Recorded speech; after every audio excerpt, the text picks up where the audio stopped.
არის საათი.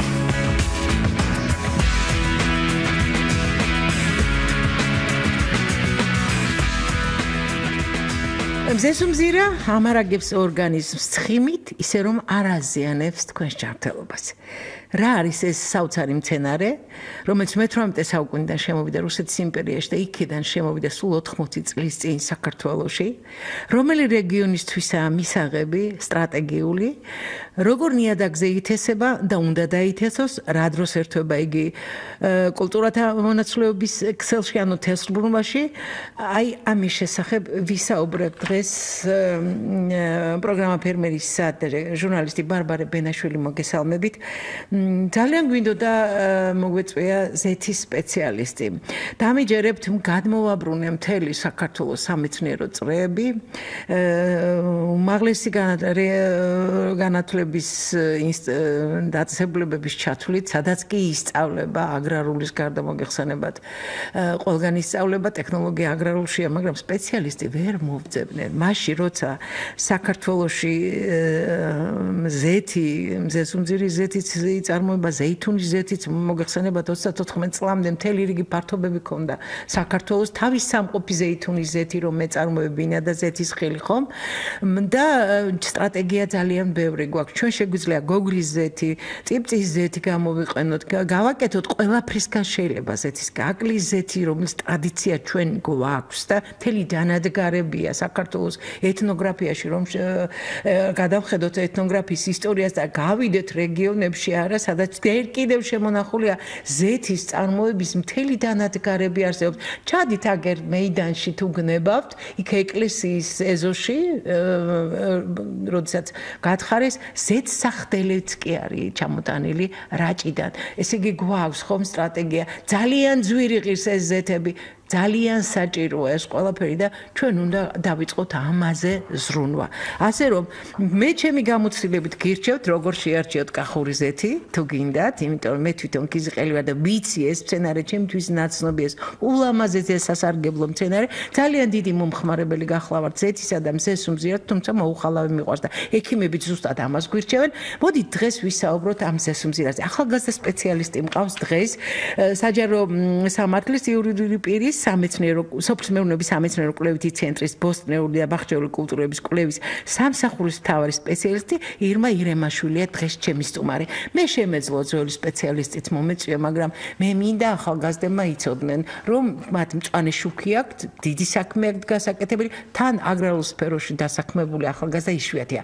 მე მგონი კითხვები გექნებათ, ირმა ძალიან კარგი სპეციალისტია და ვისაუბრებთ დღეს ამ თემაზე, დაგვირეკეთ პირდაპირ ეთერში 2409192 ირმა, ძალიან დიდი მადლობა სტუდიაში მობრძანებისთვის. იმედია ეს ჩვენი პირველი შეხვედრა გაგრძელდება კიდეც, თქვენთვისაც კარგი იქნება ეს პირველი, ასე ვთქვათ. კი ბატონო, ეჭვიანმეპარება და მოდით დავიწყოთ იქედან. რა არის ეს უცნაური მცენარე? რატოა ასეთი სასარგებლო? რა კონდიციაში უნდა იყოს კონდიციის სასარგებლო თვისებები რომ გამოავლინოს და რატომ გვირჩევენ დიეტოლოგები, ექიმები იმას რომ მიირთვით მზესუმზირა? ჯერ აქედან დავიწყოთ, ხო? და მერე გადავიდეთ საქმეზე. კი ბატონო. მზესუმზირას ზეთის შემადგენლობა, მთავარი ქიმიური შემადგენლობა, მთავარი ასე ვთქვათ, თვითონ მასალა, ხო? მასალა, დიახ, ვიტამინების შემცველობა, E ვიტამინი, K ვიტამინი, ის ცხიმოვანი მჟავები, რომელიც ძირითადად გვხვდება მზესუმზირის ზეთში, სასარგებლოა ადამიანის ორგანიზმისთვის. შესაბამისად მზესუმზირის ზეთი ერთ-ერთი პოპულარული ზეთია, რომელსაც ადამიანი მოიხმარს აი ამ თავისი სასარგებლო თვისებებიდან გამომდინარე. თვითონ მზესუმზირაც მე მგონი უფრო კარგია. რა გვირჩევენ რომ მოუხალავი მიირთვითო? დიახ, გამომდინარე იქედან რომ მზესუმზირას ზეთი წვის პროცესში გარკვეულ ცვლილებებს განიცდის, განსაკუთრებით მაღალ ტემპერატურაზე, ასე ვთქვათ, ქიმიურ ცვლილებებს, რომელიც შესაძლოა თლაც სასარგებლო არ იყოს ორგანიზმისთვის, შესაბამისად მოხლილი ზეთი ალბათ აქედან გამომდინარე მოუხლელი მოუხალავი ზესუმზირა გაცილებით უფრო შესაძლოა ამას გულისხმობენ ექიმები ჩემი აზრით დია ნამდვილად ამას და უბრალოდ გახტომასაც უწყობს თურმე ხელს და ცივი გამოხდის ზეთი განსაკუთრებით მაგრამ ჩვენ ზეთს ახლა არ ვსაუბრობთ ჩვენ პირველად ნედლეულზე მოდით მსმენელი შემოვიყვანოთ ირმა გისმენთ ალო დიახ კალბატონო ბარბარე და კალბატონო ირმა ორივეს დიდი სიყვარულით მოგესალმებით ძალიან კარგი გადაცემაა და ძალიან კარგად თქვით კახურ ზეთზე და ასევე სხვა ზეთებზე მაგრამ ძალიან გთხოვთ იყიდება სიმინდის ზეთი ჩვენ კარფურში საკმაოდ ძვირი ღირს და მითხარით მისი თვისებები და საჭიროა თუ არა მისი მირთმევა მადლობთ ირმა შეიძლება მე ვუპასუხო მე გავაკეთე წინასწარ რომ ზეთის სპეციალისტი ქალბატონო რო გირჩიოთ მე ვერ შევარჩიე ტექნოლოგი მინდოდა და სპეციალისტი არა ვერ ვნახე იცით ვერავინ აიღოს თავის თავზე მოდით მე პირობას გაძლევთ რომ ამ თემას მე კიდე გავაგრძელებ სპეციალისტის ძებნას და აუცილებლად დაგაკავშირებთ და მოვიყვან ეთერშიც მოვიწოთ. გავაგრძელოთ ირმა. აი საქართველოში 22 მილიონზე კიდევ არის მსმენელი მეურნეობა გისმენთ? გისმენთ? გამარჯობათ.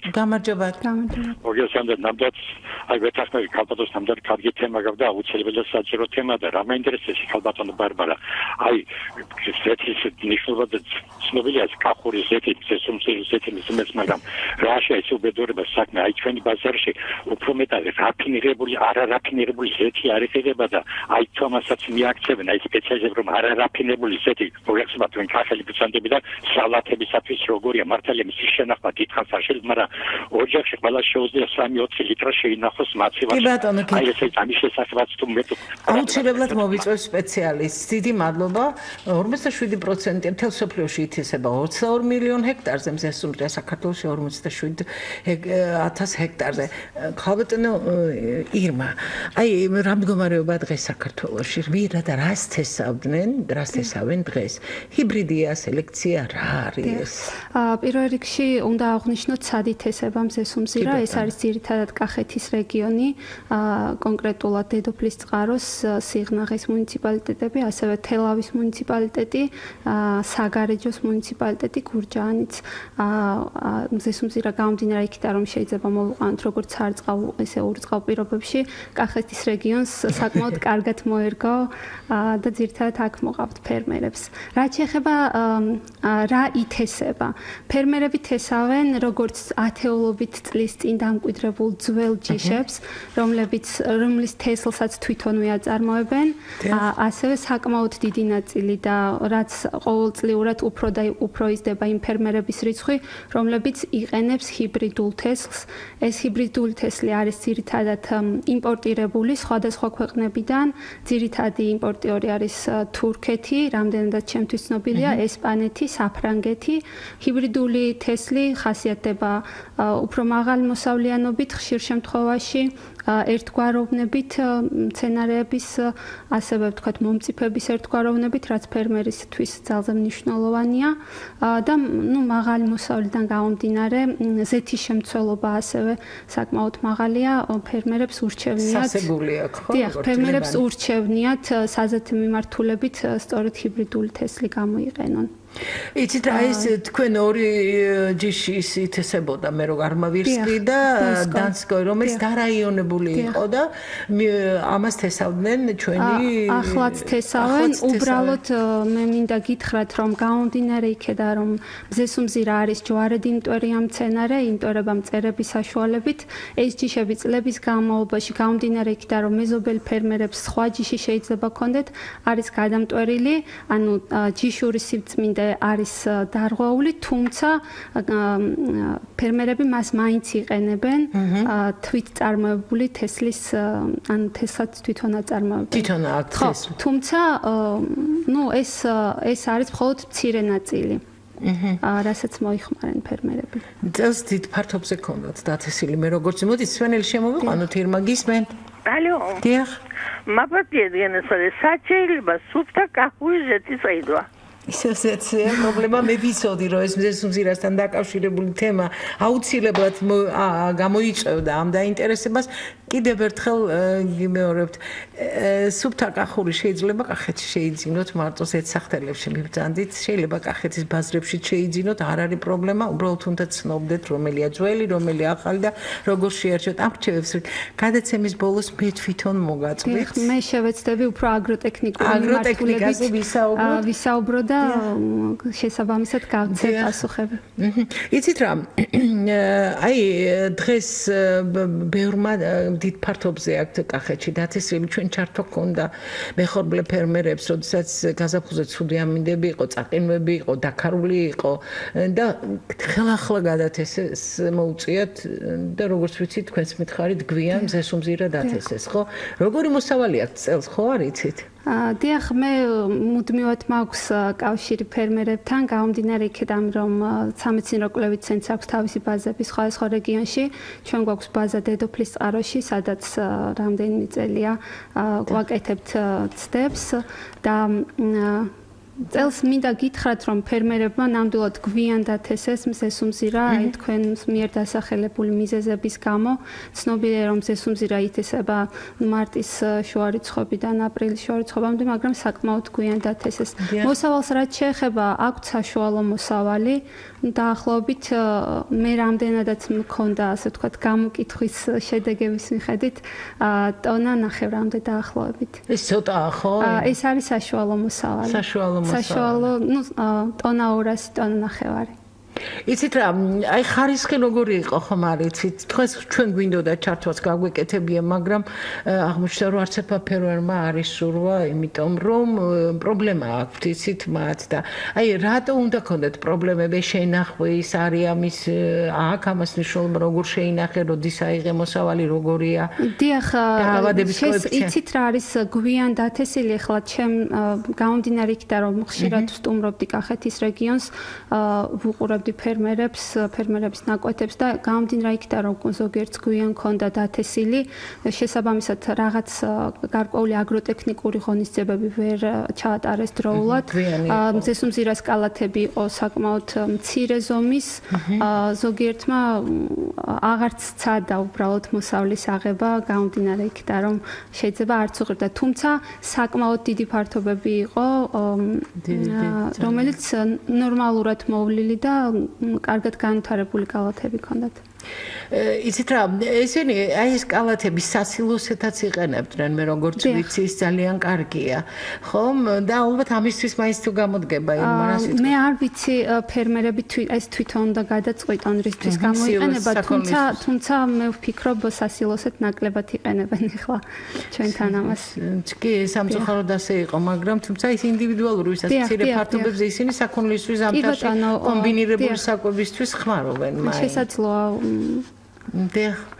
და იცით რა, აი საინტერესოა, ეს ზეთი მზესუმზირა ინტენსიურად არის თესლბრუნვაში, კულტურათა მონაცვლეობაში ჩართული. რომელ წელს უნდა გააკეთონ, აი დაუშვათ გნებავთ, რატომ შემამჩნია დასავლეთ საქართველოში რამდენიმე ადგილას ვიღაცებს მზესუმზირა ქონდათ. აი რა არის ეს მცენარე, რას აძლევს ნიადაგს, რას იღებს და რა ჭირდება იმისთვის, რომ თესლბრუნვაში ჩართვამ გაამართლოს კიდეც, მე რამდენი წელს შეიძლება ერთწლიანების მერე დათესვა.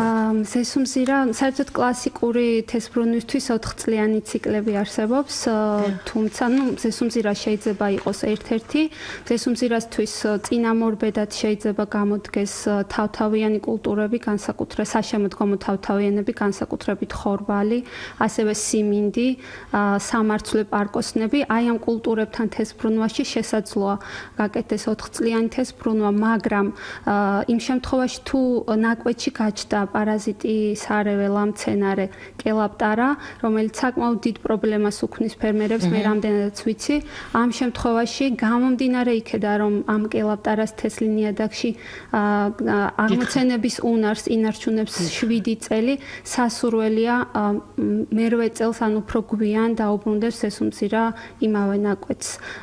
წინააღმდეგ შემთხვევაში იმდენად აზიანებს აჩვენებს ეს პარაზიტი მცენარე მზესუმზირას კულტურა მცენარეს, რომ შესაძლოა მოსავლის სრული დანაკარგიც გამოიწვიოს. 2014 წელს ამის გათვალისწინებით, ანუ ხანგრძლივი თესბრუნვა, თუმცა ბოლო პერიოდში საქართველოში შემოდის ჰიბრიდული სათესლე მასალა, რომლიდანაც მიღებულ მცენარეს უბრალოდ შეიძლება შევიტანოთ სპეციალური ჰერბიციდი კელაპტარას წინააღმდეგ, ოღონდ თვითონ ეს მცენარე უნდა იყოს მდგრადი. აი ამ ჰერბიციდის მიმართ, ანუ ყველა ჯიში და ყველა ჰიბრიდი ვერ უძლებს. მე რამდენადაც ვიცი, ქართველი ფერმერები ამას იყენებენ.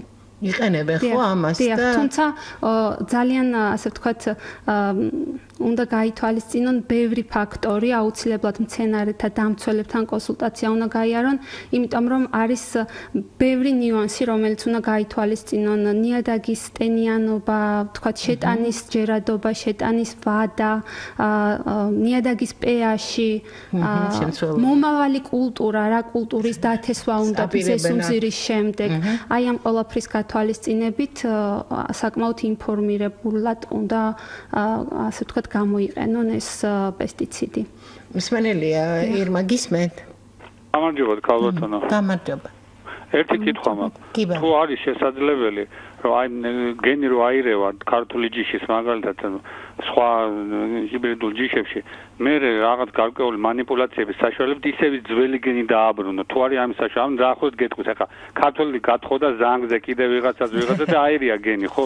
ისე იმუშაო, ისე ქართული გენი მieყვანო ისე. აი თუ არის ესეთი რაღაცა, მცენარეზე გეუბნებით, ანუ პამიდორზე მაინტერესებს, ჭოპორტი გაქრა ფაქტიურად და თუ არსებობს სადმე ან სუფთა ჯიშს მივაგნო ჭოპორტსაც ვიღაცა შეიძლება გადამალული აქვს, იმიტომ რომ რეალურად უკვე ნადგურდება აბორიგენული ყველაფერი. უკვე კატასტროფა მოხდა რა გულწრფელად. უკაცრავად იცით რა, ჯერ ერთი რო ჭოპორტი ტულა ორივე წითელის და ვარდისფერი სამეცნიერო ცენტრმა დააბრუნა, როგორც ვიცი, წითელი ის რაც ძველთაობას ახსოვს, ეს იყო წითელი ჭოპორტოლა, რამდენადაც მე ვიცი უფროსი თაობისგან, ეს სწორად თქვა, არ არის, ანუ დაკარგულია, დიახ, მაგრამ შესაძლებელია გენბანკებში საზღვარგარეთ მოძიებული იქნას. ჩვენ მე პირადად მონაწილეობდი ექსპედიციაში, სადაც შემოვიარეთ აღმოსავლეთ საქართველოს ძალიან ბევრი რეგიონი გამოცდილ სპეციალისტებთან ერთად, რომ მოგვეძიებინა ეს ადგილობრივი ჯიშები, მათ შორის ჭოპორტული პამიდორიც, თუმცა სამწუხაროდ ვერ ნახეთ. ანუ გადამტვერილია, ანუ შეცვლილია გარკვეულწილად, ზუსტად იგივე არ არის. იცით რა, როდესაც მე როგორც ვიცი, ქალბატონი და კაკაბაძე იყო ჩვენთან სტუმრად და გითხარ ჭოპორტულას ჯიშები უკვე ის ახალი, დიახ, ქალბატონატოს აქვს დარეგისტრირებული ჯიში, თუმცა ის რაც წითელი ჭოპორტული იყო, მე რამდენადაც ვიცი. კარგით. მოდით ახლა ნახოთ, აი რაც ბატონმა დასვა კითხვა. ეს არმავირსკი და დანსკოი, რომელსაც ჩვენებით ესავნენ, შეიძლება თუ არა გენის დაწმენდა მოხდეს ისევ თუ ეს საკმაოდ რთული პროცესია, გამომდინარე იქიდან, რომ გენები არის ძალიან დიდი რაოდენობით და შერევის შემთხვევაში ეს რთულია манипуляციების ჩატარება, თუმცა შესაძლოა მრავალწლიანი დაკვირვების და შესწავლის შედეგად რაღაც ასე ვთქვათ გამოსუფთავება მოხდეს, დიახ, გამორჩევა. დიდი ლაბორატორიული კვლევა ჭირდება ამას და დიდი შრომა საჭირო, რომ აი ეს ორიგინალი რაც იყო, იმასთან დააბრუნო. ერთი გზა არის, თქვათ, თუ მოიპოვებ საზღვარგარეთ დაცულ ძველ ნიმუშებს, რომელსაც გენბანკებშია, დიახ, ამის საშუალებით კიდევ შეიძლება აღადგინო. კიდე მსმენელია, მე მგონი ხაზზე გისმენთ. გისმენთ? უკაცრავად. იცით რა, აი დღეს შემოდის ძალიან ბევრი, იგივე უკრაინიდან შემოდის ძალიან ხშირად. ჩვენი ზეთის მწარმოებლებს ჩემდა გასაკვირად აღმოვაჩინე, რომ უკრაინიდან შემოაქვთ მზესუმზირა. მე ცოტა გამიკვირდა, იმიტომ რომ საკმაოდ დიდ ფართობზე ითესება და კარგი მოსავალი, შარშანკა მშვენიერი მოსავალი ჰქონდათ. წელსაც იმდენია უკვე ჩვენ თუ კი დავიწყებ ზეთის გამოხდა მოცულობას და წარმოებას და არა მარტო ზეთი შეიძლება მზესუმზირისგან გამოიღოს, ლებანით შეიძლება. მე მინდა რადიოსმენელებს ვუცხო, რომ ბაზარზე იყიდება მზესუმზირა და სხვათა შორის, რადგან ძალიან ძვირია ნიგოზი, ამიტომ რესტორნებში ხშირად მზესუმზირის გულით შენელებულ ნიგზიან აიგრეთ წოდებულ საჭმელს მიირთმევთ. კარგად დაუკვირდით თქვენ და არაჩვეულებრივი პროდუქცია გამოდის მისგან, ხო? ბევრი რამე ავეჯის წარმოებაშიც კი გამოიყენება, ხო? მზეს ჩვენ არაფერს არ ვაკეთებთ, გარდა იმისა, რომ ზეთსახდელები გვაქვს ასეთი. და უკვე უცხოური კომპანიები, ძალიან მონსანტო შვილობილი კომპანიები, იგივე ფრანგული, რომელიც თქვენ ახსენეთ, ევრალისი მაგალითად, პიონერი, ენგენტა, რომელიც ჩვენთან შემოსულია. აი, რამდენად გენმოდიფიცირებული პროდუქციის სათესლე მასალის მიწოდების შანსი არის თუ არა? საქართველოში. მე რამდენადაც ვიცი, ეს კანონმდებლობით არის აკრძალული, შესაბამისად ძალიან დიდი შემოტანაც და მოყვანაც. ეს რამდენადაც ვიცი და შესაბამისი სამსახურები ვფიქრობ ნორმალურად მუშაობენ ამ მიმართულებით. ხო, ჩვენ აკრძალული გვაქვს და ძალიან დიდი ჯარიმა. არა, თქვენ მართალი ხართ საკანონმდებლობით, ეს უკვე აკრძალულია, თუმცა რეტრანზიტის გამოყენების საშუალებას კანონი გვაძლევს. ამაზე ვერ გაგცეთ. ხო, ეს კი სუსაცუნევლობის კანონია, რომელიც შაშან შევიდა ამ დროს კიდევ ერთი მსმენელია გისმენ. გამარჯობათ. არ არის გამორიცხული, რომ ჭურტულა კონდეს ლენინგრადში ბაბილოვის სახელობის მეცნიერების ინსტიტუტი. ვიღ такой. ვიცი, ბაბილოვს უნდა უმადლოდეთ ის რა. კიდევ ერთი მსმენელი. ჩვენი ცენტრი მინდა გითხრათ, რომ ძალიან აქტიურად მუშაობს სამეცნიერო კვლევითი ცენტრი ძველი ადგილობრივი ჯიშების მოძიებაზე, აღდგენაზე. ეს არ არის წეღა, როგორც თქვი, ადვილი, საკმაოდ დიდი შრომა სჭირდება და დიდი დრო სჭირდება უბრალოდ, თუმცა ჩვენ ამაზე ძალიან აქტიურად მუშაობთ, ყველა მიმართულებით არ მხოლოდ პომიდურის, არამედ სხვა კულტურების ადგილობრივი ენდემური ჯიშების მოძიების თვალსაზრისით. კიდევ ერთი მსმენელი შემოვიყვანთ. მე ვარ ქალბატონო წეღან ვერ დავამთავრე, რა მინდოდა მეკითხა, მოკლედ თქვენ თუ იცით ინსტიტუტი, სადაც აი გამოცდილებაც აქვს და კვალიფიციური სპეციალისტები არიან, ტელეფონის ნომერი რომ მითხრათ, ან მისამართი რომ ამ ძველი ჯიშების შენახული აქვს, რომ გავიგრო ჭოპორტ ვიღაც ერთ კაცს აქვს ხოლოთო და მალავსო თუ რაღაცა და იქნება მივაგნო რაღაცნაირად, რომ ეს ძველი ჯიში ვიპოვო. თუ იცით ესეთი ან ორგანიზაცია, ან სამეცნიერო კვლევითი ინსტიტუტი, ტელეფონის ნომერი, რომ ფაქტიურად რეალურად თქვენმა ორგანიზაციამ და ვერც-ერთმა დროზე ვერ მოახერხეს ამ თემით დაკავება, რომ ესეთი პრობლემა არ შექმნილიყო საქართველოში, ანუ ენდემური ჯიშები ფაქტიურად განადგურდა 99%-ით და იქნება ვინმე დარჩა ერთი კაცი, ვისაც ანთელი ანთებული აქვს, ტელეფონის ნომერი ხო არ იცით ესეთი? მე როგორც აღნიშნე, სამეცნიერო კვლევითი ცენტრი ამ მიმართულებით მუშაობს, გამომდინარე იქიდან, რომ სამეცნიერო კვლევითი ცენტრი სულ რაღაც 2014 წელს დაარსდა. მე შემიძლია მაინც მოგცეთ სავარაუდოდ ქალბატონი ნატოს ტელეფონს მოგართმევთ, გადაცემის დამთავრების კი ბატონო, ანუ ეს ნიმუშები შეიძლება იყოს მოძიებული, მაგრამ ჭირდება დაკვირვება, რომ ნამდვილად მოხდეს იდენტიფიკაცია, არის ნამდვილად ის ძველი ჯიში თუ არა. კი ბატონო. სხვათა შორის ის სათესლე მასალა, რომელიც არის თქვენთან და ის ჭოპორტულა ვარდისფერი და წითელის ანალოგია, არაჩვეულებრივ პროდუქტიული და გემრიელი პომიდორია, რომელსაც თესავს ძალიან ბევრი ფერმერი დღეს. მე თქვენ მოგართმევთ გადაცემის დამთავრების შემდეგ კოორდინატებს და თქვენ თვითონ გააკეთეთ არჩივანი. დათესოთ თუ არა ის, მე გირჩევთ რომ დათესოთ, იმიტომ რომ ჩვენ ვისაც დავეხმარეთ, ყველამ ძალიან კარგი შედეგი მიიღო. და ერთიც აი დღეს ჩვენი გემეოზე საუბრობდით და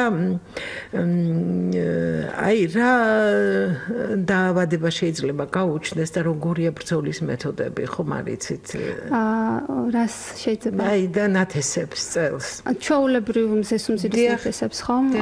მზესუმზირის ნათესები შეიძლება დააზიანოს როგორც ვთქვათ სარეველო მცენარეებმა, მათ შორის აღნიშნე კელაპტარა, ასევე სხვა სარეველები, რომლებიც საკვებ ნივთიერებებს და წყალს ართმევენ, ასევე მწერებმა და სოკოვანმა დაავადებებმა. ბრძოლის ღონისძიებების შესაბამისი პესტიციდების გამოყენების გარდა, ანუ ქიმიური ბრძოლის ღონისძიებების გარდა, ძალიან მნიშვნელოვანია იგივე თესლბრუნვის დაცვა, ნიადაგის სწორად დამუშავება, აგროტექნიკის ვადების სწორად დაცვა, ასევე სასუქების სწორად გამოყენება და შემდგომში უკვე პესტიციდების ძალიან რაციონალური ზუსტი გამოყენება საჭიროების შემთხვევაში. ოღონდ ეს ყველაფერი უნდა იყოს ასე ფერმერის მხრიდან კონსულტაციის გავლის შემდეგ მცენარეთა დაცვის სპეციალისტებთან. სხვა ჩვენს იმდენად ძლიერი მამნებელია, მცენარეც ძლიერია, ხომ? როგორც ვიცი, რა იმართება, რაში აქვს ნიადაგში ამას და რა გამოაქვს, ხო? მზესუმზირას გამომდინარე იქიდან, რომ საკმაოდ ღრმა ფესვთა სისტემა აქვს და ძალიან ღრმად ჩადის ნიადაგის ქვედაფენებში, ამით გარკვეული უპირატესობა აქვს ბევრ მრავალწლოვან კულტურასთან შედარებით, დიახ. ანუ ადვილად ითვისებს ნიადაგის ქვედაფენიდან წყალს და იქ არსებობს საკვები ელემენტებს. განსაკუთრებული, ასე ვთქვათ, დიდი მოთხოვნილებით არ ხასიათდება საკვები ელემენტების მიმართ სხვა კულტურებთან შედარებით, თუმცა აზოტის, ფოსფორის, კალიუმის, გოგირდის ასე ვთქვათ საჭიროება აქვს მზესუმზირას, რომ შეითვისოს ნიადაგიდან. რაც შეეხება რა შეაქვს, ვთქვათ თუ მზესუმზირას ნარჩენის გადამუშავებას მოახერხებენ, მე რამდენადაც ვიცი, ნაცრის შემადგენლობაში არის კალიუმი, რომელიც შეიძლება შემდგომში დაუბრუნდეს ნიადაგს, ანუ ესე კონკრეტულად ძირთად გამოაქვს საკვები ელემენტები. ეს ბუნებრივია საკმაოდ მძიმე ასატანია და როგორ ერთვება ეს თესლბრუნვაში? მოდით სვენელი შემოვიყვანოთ, რა კარგად არის დათვლილი, იცით, გისმენთ? გამარჯობათ. მე რა მაინტერესებს იცით, აი თქვენ თქვით, რომ დასავლეთ საქართველოში იყო მზესუმზირის ნათესები და იქ არა, ამ ბოლო დროს ვხედავდი მე.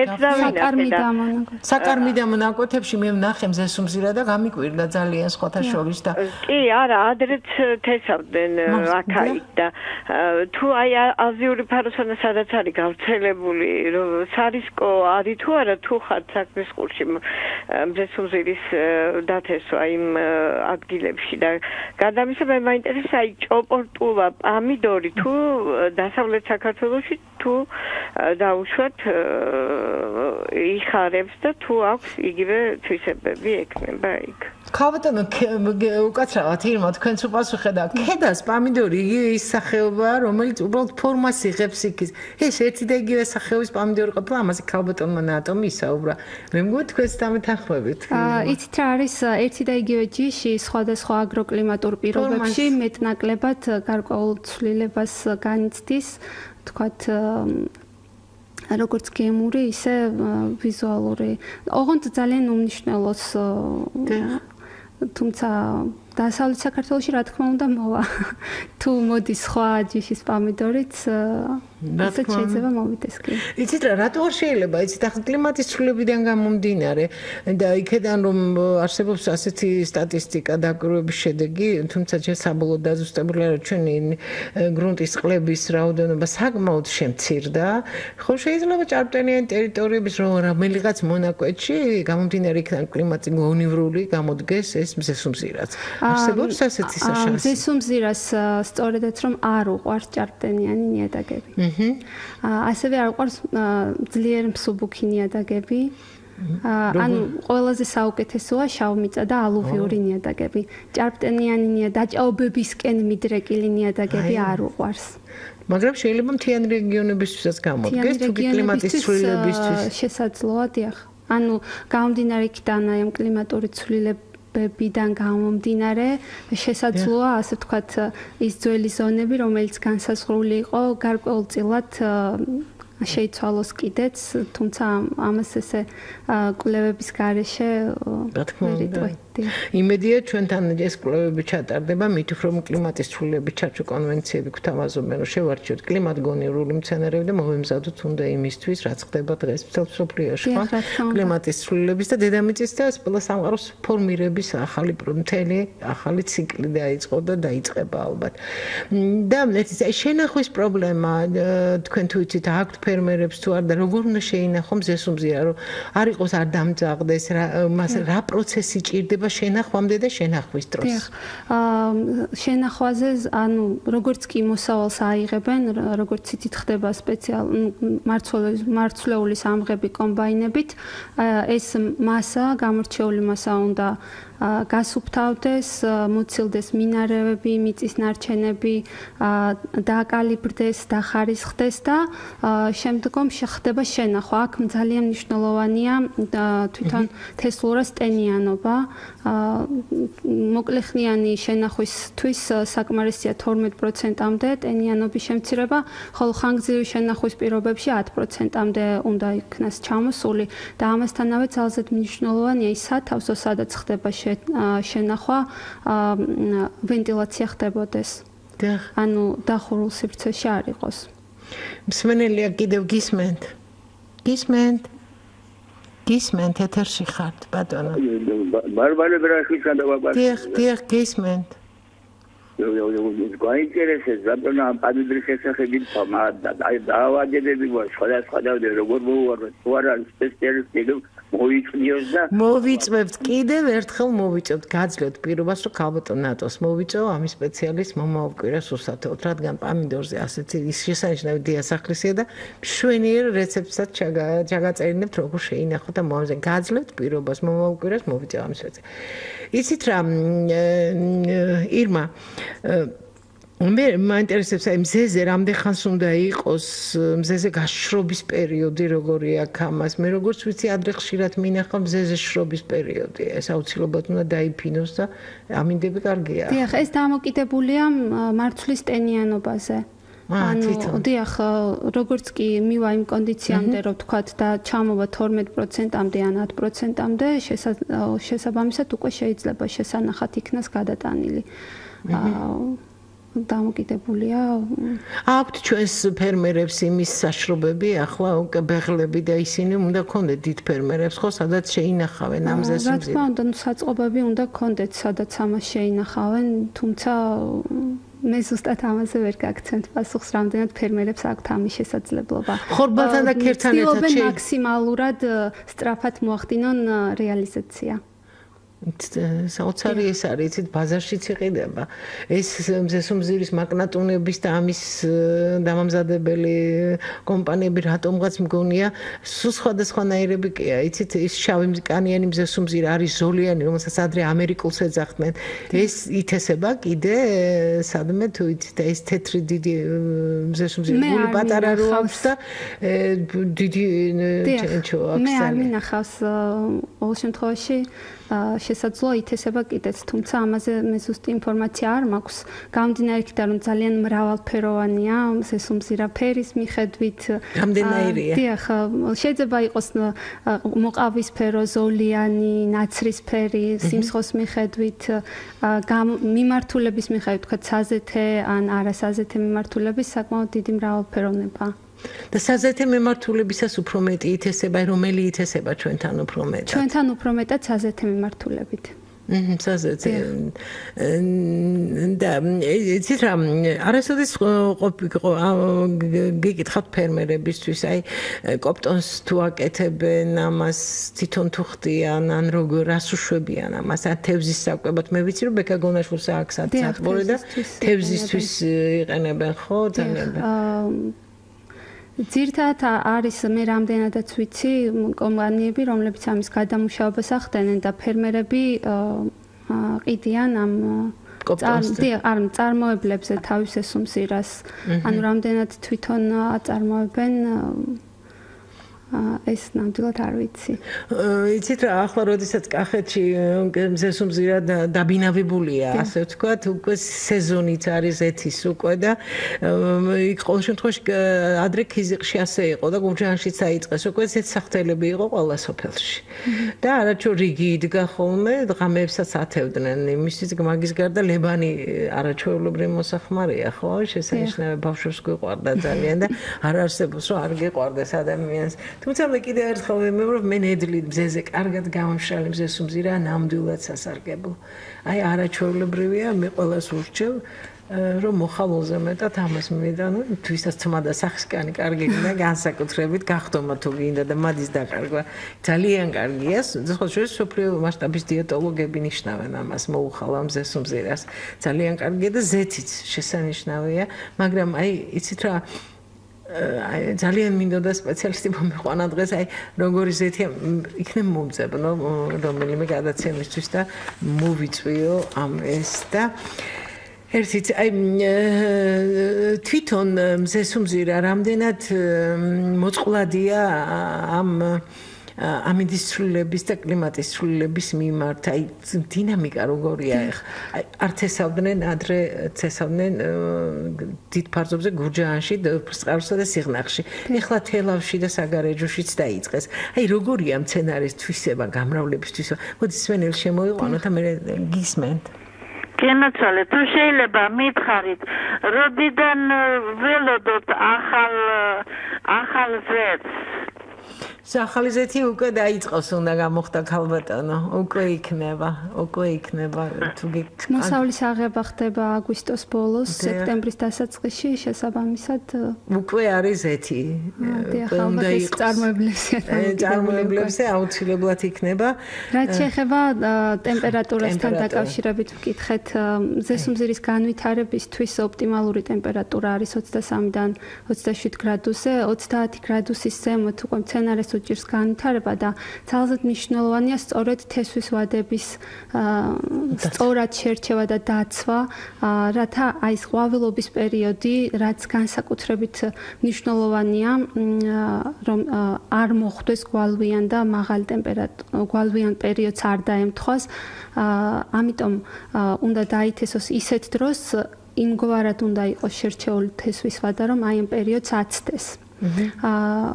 რაც შეეხება სხვადასხვა რეგიონებს, დიახ, განსაკუთრებით იქ, სადაც მორწყვის საშუალება არ არის და იმ რეგიონებში, სადაც შესაძლებელია მოირწყას, ну, ყვავილობის პერიოდში აუცილებელია, რომ მორწყვა მოხდეს, დიახ.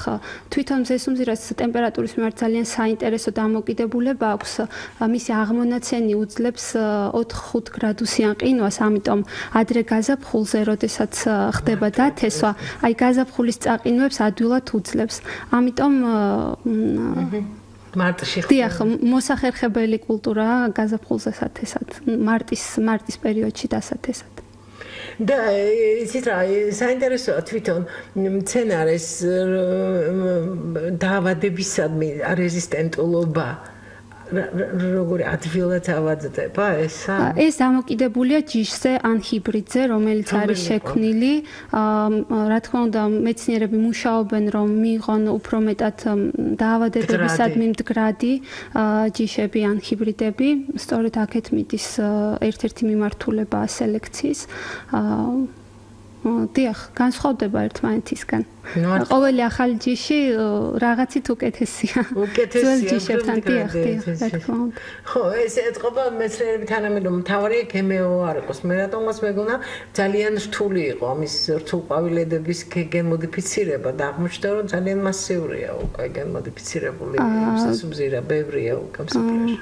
ალბათ ისევე როგორც სხვა კულტურები, თუმცა მე რამდენადაც ვიცი საქართველოში არ გვაქვს გენმოდიფიცირებული მზესუმზირა. კი, ჩვენ ერთხელ კიდევ ვიმეორებთ ამას, დათესვის უფლება კანონიერად არ არის, ძალიან მაღალი ჯარიმებია და მე ვფიქრობ, არც ერთი ფერმერი ასე დათულ სამსახურს თავის მიწას და არ გაუწევს მე მგონი, თუმცა რა ვიცი, ნახოთ რომ ხდება, ალბათ არავინ არ გვაიძულებს, მე როგორც ვიცი, პოზიცია ასეთია ბიოლოგების თქვენი ყველასი, რომ გენმოდიფიცირებული ორგანიზმები არ უნდა დაითესოს საქართველოში. ნუ ეს კანონის დონეზე რადგან არის მიგა. თქვენ როგორ ფიქრობთ, არის ეს კარგი გამოსავალი? მე როგორც ბიოლოგს ისე გეკითხებით, სელექციონერს. ამ ეტაპზე არ გვაქვს ჩვენ აუცილებლობა გამოვიყენოთ გენმოდიფიცირებული თესლი.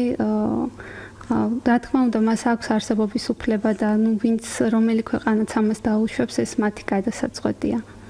შედეგები როგორი უნდა იყოს? ამაზე კონკრეტული ერთმნიშვნელოვანი პასუხი თქვენ ციცით რომ მეც ვიცი და რადიოს ფერმერებმაც იციან ალბათ უკვე მათ კარგი გამოცდილება მიიღეს ამისგან და მადლობა ღმერთს დღეს ძალიან ბევრია განათლებული ფერმერი და აი როდესაც ელაპარაკებით რას ეძებენ თქვა ხოლმე ფერმერები რომელ ჯიშს ეძებენ ძირითადად ფერმერებისთვის ძალზე პირველ რიგში აქცევენ ყურადღებას მოსავლიანობას, ასევე სავეგეტაციო პერიოდს, თესლის ხარისხიან თესლს ეძებენ, რომელსაც ექნება თესლის მაღალი სიწმინდე და ასევე აღმოცენების კარგი უნარი.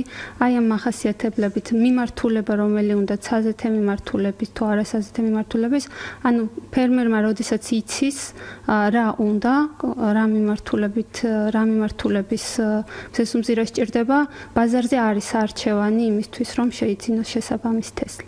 არსებობს თუ არა რომ დაავადებული იყოს თესლი მაგალითად?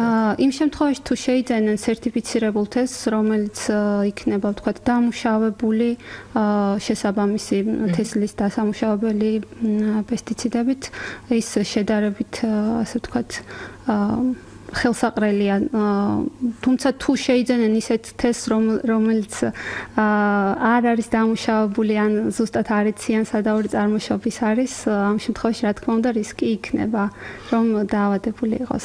ან თესლიდან გარკვეული დაავადებების არსებობს ხო ამის საშიშროება. ეს საინტერესოა, წინასწარ დამუშავება უნდა მოხდეს, მაგალითად, აიღო ადამიანმა სათესლე თავისი მზესუმზირა და მომავალ წელს უნდა დათესოს, ხო? სასურველია რომ დაამუშავოს. არსებობს საქართველოში რეგისტრირებულია თესლის დასამუშავებელი სპეციალური პესტიციდები, ცალკეულ კონკრეტული დაავადებების და მავნებლების წინააღმდეგ, რომელიც შეუძლია გამოიყენოს, დაამუშავოს და ამის შემდეგ დათესოს. ირმა, ადრე მე მახსოვს დედეტეთი, ანუ დუსტით წამლავდნენ. დიახ, ეს ნივთიერება აქ ამოღებულია ხმარებიდან ძალიან დიდი ხანია უკვე. დიდი ხანია, ხო, სხვა შორის მზესუმზირას იგივე დაავადებას, რომელიც თქვენ ახსენეთ, დედეტეთი წამლავდნენ, მაშინ მახსოვს ეს ძალიან კარგი იქნა.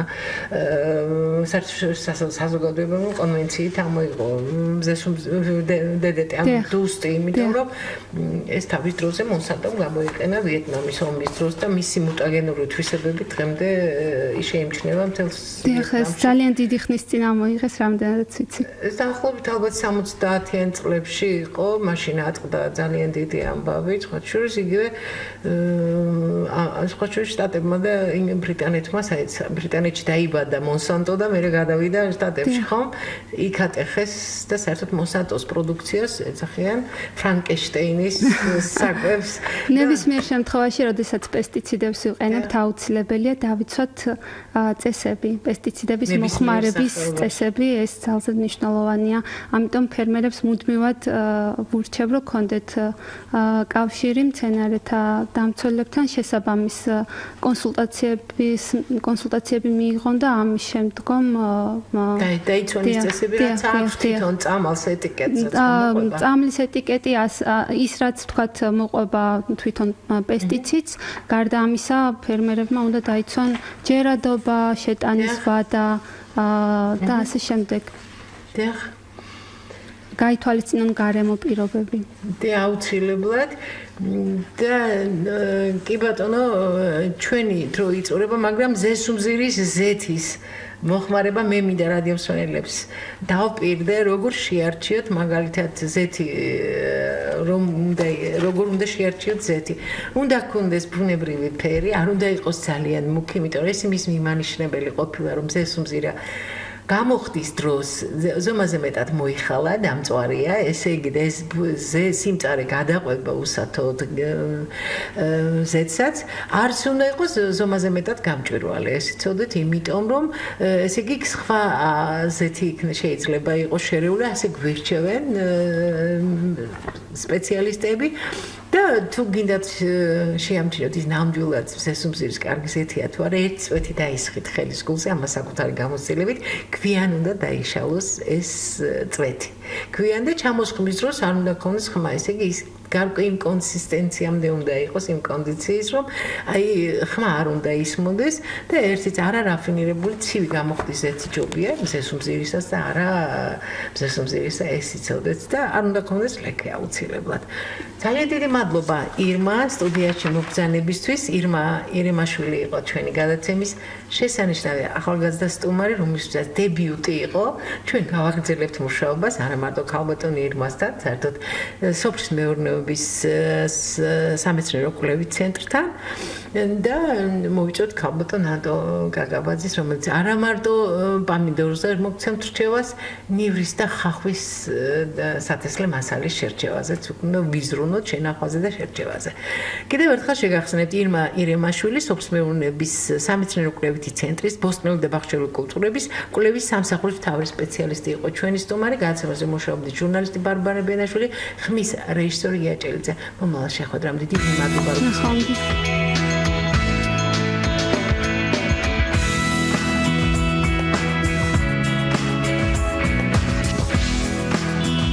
ფერმერის საათი